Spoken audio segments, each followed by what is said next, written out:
Hi, Karen. Happy Monday morning. It's beautiful to see you, and I'm so glad we're doing this first thing in the morning, my time, almost mid-morning your time. My gosh, Katie, you are some kind of magician because it is 7:42 a.m. your time right now. It is. Yes, it is. No, no, thank you. No, I would not. Okay, I'm gonna tell myself that I would do this for you. For you, I would do this. Yeah. I so appreciate that. If I'm ever in London and we have to I just don't see that happening.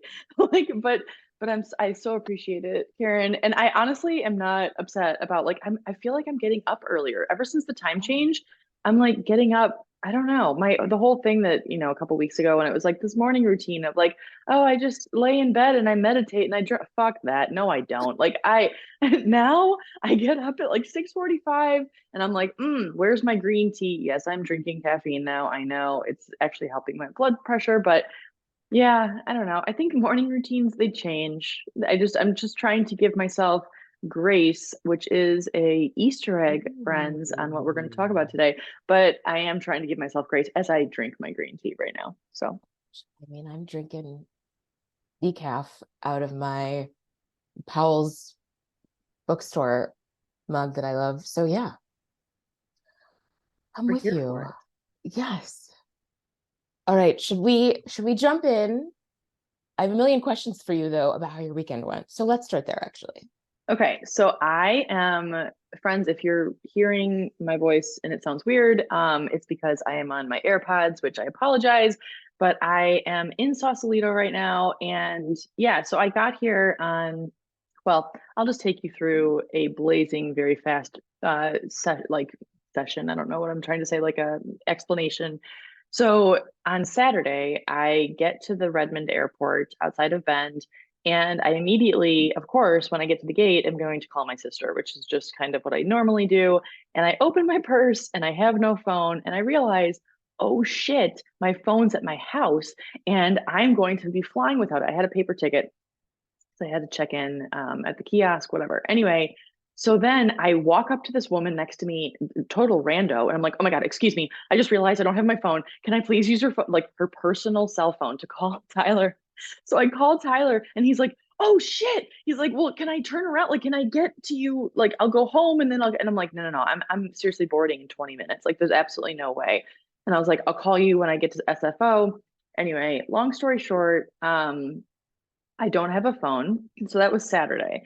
And today is Monday. I will not have a phone until tomorrow, Tuesday, when the phone arrives after $124.50 charge at UPS. Yes, because Tyler had to overnight it. I'm air quoting. But he got to the UPS store on Saturday after the plane left. And so there was no way for them. So they're actually overnighting it today. Anyway, this is a short story getting way longer. And so I don't have my phone, Karen. And what's interesting is like I immediately thought of you. I really did. I was like, this is such a great lesson. This is so great to talk about on the pod. I was like, I was like, I'm gonna talk about how it doesn't matter. It totally doesn't matter that I don't have my phone. And I'm gonna be like this like evolved person. No, I'm not. I am not evolved. I am totally stressed out. Like I cannot report that I am actually super chill. I'm actually not chill. I'm super bummed. I can't listen to my podcast. I can't like text anyone. I can't check Instagram because it's not on my laptop and I don't know the password and whatever. Anyway, and so here I am in 1992 in Sausalito. And last night, I know I told you this off pod, but last night I went to Berkeley to visit a family member and I realized, oh shit, he lives way up in the hills. Really, like it's like if if spaghetti was a road, it's like a tangled web. Like it's bizarre up there. It's honestly, it's I don't know, they must have just made those roads before roads, but basically I was like, shit, I'm gonna definitely have to write this down. I was like, I don't have a post-it. And so I looked around my Airbnb and I found a paper plate. And so I wrote on a paper plate all of the directions. Thankfully, I can report that it actually went well, but I'm emailing all the people that I'm meeting up with, like, hey, haven't ever emailed you, friend that I've had for 20 years, but hopefully this is your same email that you had when you were in your 20s. And I now am like, what do you want for dinner tomorrow night? Like, Anyway, so I'm great, but Doing well. doing so well, living my best life. I am not evolved though. I am totally attached to my phone. I cannot report that I'm like in like a levitating state. I'm not. I'm going for a walk after I talk to you, Karen, and I'm like, what am I gonna do for an hour? I'm just gonna look at the beautiful ocean. Oh my God, fuck my life. It sucks. Seriously. God, Katie, I am so impressed that you had the force for many reasons, always, but like that you emailed me yesterday and were like, hey, I don't have my phone if you need to text me. And I had texted you. What's funny is that I had texted you, Yes. which I try not to do on weekends. And I was like, thinking you were traveling. And yeah, I just don't know that it would even have occurred to me. I feel like I just would have frozen. I would just be paralyzed with anxiety to not have my phone. And like, yes, there are a million workarounds for life Totally. without a phone, and you are figuring those out. But oh man, yeah.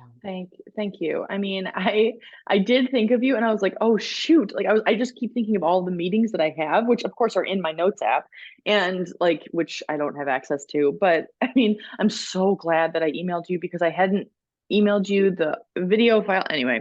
So that was my weekend. I have had fun though with the people I love and I'm seeing some more people today and tomorrow and I'll be making a lot more paper plate notes. So, Oh. stay tuned. I'll let you know how that goes next week when we talk. I mean, is this coming out Thanksgiving week? You could make those turkeys, those like paper plate turkeys. Did you Oh ever my do God, that I in love school? that so much. Yes, with your hand and you Yes. carve it around. I actually think I have four more paper plates in the cupboard. So like that is there's an opportunity for that. I love that. Oh my God. I don't have I much to do because I don't have my phone. So I could just kill time making paper plate turkeys. I love that. with directions on them. Yes, exactly. Useful. Very functional. Oh my God. The other thing that occurs to me is that, like, I mean, you've been married to Tyler a long time. You've known each other a very long time. MLB, if pressed, I don't know if they could generate my phone number on demand, Oh, yeah. right? Like, I feel like that is the other lesson for all of us listeners is like, have your loved one's phone numbers memorized. I feel like those of us who grew up, who came of age before cell phones, like, have certain phone numbers memorized, but as you meet people, you just stop doing that. Like, I certainly don't know your phone number. Oh, totally. Same. And that's such a good point because it's like, I think I have burned into my brain that I need to remember Tyler's phone number. And so it's like, it's like a survival mechanism. Yes. Like, like it's like, I have to know what that is. And I mean, I would love to say that I know my parents' phone numbers. I don't. They've had the same phone numbers, cell phone numbers forever. But like, and the other thing is like, even if you do remember the phone numbers, you really do have to go up to some rando and ask for their personal cell phone because who has a payphone. But there are no payphones. I will say the one thing I learned at SFO from the information booth is there are courtesy phones, which I had never really seen Oh. before, and they're on the side of the probably at most international airports. But like you can call anywhere in the world, and I'm just like, oh, this is fascinating. But as I picked up this courtesy phone, it was one of those like really old school. I was like, oh my God, how many germs is on this phone or on this phone? Like so gross, so gross. Anyway, but that was my weekend. Karen, how was your weekend? It was much more chill. As I told you, I got to see MLB speak to a bunch of students about self-care for Black women. Oh, that's And it was awesome. great. Yes, it was a great talk. It really, I feel like I learned a lot. I got a lot of ideas for things that we could do. Ooh, So, that's yes. great. Oh, I love that. I'd love to hear more about that. I know we have another topic today, but I would love to hear about Oh, totally. self-care. Yes. Oh my God. Okay. So today, and this may have occurred to me actually while I was listening to them talk. It definitely has grown out of some things happening in my life right now, but this idea of grace and Yes. offering grace to yourself and offering grace to other people and our expectations of grace from other people. And I think I described you watching this situation play out where you have one group of people who are very upset about something and who I that's not a good example. I just feel like maybe the example of like interpersonal relationships, right? Like how Hmm. want a lot of grace from our partners, but it is all not always easy to reciprocate it. It isn't. It totally isn't. I love the idea of, I mean, this is brilliant. So thank you for bringing this up. I think it's like it's from our partners and then it's also from like the world at large. Like think it like makes me think about like I don't like the term road rage, but like road irritation, like when someone when you expect everyone to be amazing on the road and then someone cuts you off and then you're like, ooh, bitch, no. Like and then it's not that I like reciprocate in cutting them off, but I'm not my best self, I would say, like sometimes when that kind of thing happens. And so it's like giving other people grace and then I know we talked about this off pod too, but like giving ourselves grace like when we're having a hard time. And it's interesting also, this is kind of meta, but when we have a hard time giving someone else grace, it's probably even harder, at least for me, to give myself grace after not giving that person grace, if that makes sense. This is like a Oh Russian man. nesting doll. Oh my God. 1,000%. Like if I am describing a disagreement to my therapist and my therapist then represents the other person's point of view, and then I suddenly have this wave of empathy for the person, and Yes. then I start to feel like an asshole that I didn't have empathy in the moment. And I just am like, yeah, grace is what was called for there, and I could not conjure it. But Yes. It's so hard though. Like I think it's hard to like articulate what grace looks like for yes, in different situations. I mean, it's so easy for me to know what grace looks like when Tyler is talking to me. Like if I get really activated and I'm upset about something and he meets me as like, wow, I really appreciate that you're telling me your feelings. Like this has happened like, well, I can't even joke about that. He actually is very good about that. Like he does actually meet me with grace often. And then I'm just like, I know that I need to meet him with that same level of grace. And it's so hard because I'm like, well, no, even though you're being really cool about this, I'm still mad. Like you did this thing. Oh, it's so hard, Karen. It's like, I don't know. Is grace giving, like taking a few breaths, taking a minute? Like, I don't know what the actual, like, what it really looks like in real time. yes, exactly. It's completely case by case. And in preparation for this, I looked up the definition of grace, and there are a million of them, Oh, which what? is Really? another thing I didn't realize, right? And so grace means like, I mean, the first one is like referring to a dancer being graceful. Mm. That is the most common one. And then there's what you and I are talking about, which I think Webster or somebody calls like courteous goodwill, which is like not, doesn't quite get at it, but fine. And then before you eat in religious traditions, you say grace. Oh, And yeah. then there's the whole Christian notion of grace. Like it just was very multi-layered for me. And I just had never really thought about the complexity of that word or that concept of extending grace. I love that. It's nice too to just think about it and not necessarily have an answer for it. That is Yes. something that I struggle with sometimes of like there needs to be a solution, but I just like the meditation on it, like you say.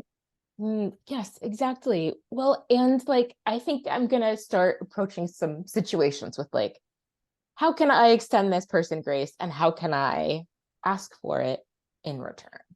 Oh, Because I feel like we don't move through the world with it necessarily, especially when there are a lot of demands on our time. And you and I are both writers and work in deadline environments. Like deadlines do not really like create an environment for grace, though that is another definition of it. I looked up like if your library book is overdue, you get a grace period. ah, this is amazing. Right. So like, yes, I'm gonna think about that. Like and think about like answering that question of what do you need right now? I feel like often for me, the answer is probably some grace. Yes, from yourself, from others to give to others. What is Yes. the answer right now? It could be grace. It probably is always grace. Yeah. Oh, that's beautiful. Oh, I love this. Thank you for bringing this up, Karen. It's so good to see you. I know, friends, this is a short one, but we have just got to run. So we will see you all next week. We hope you all have a wonderful week.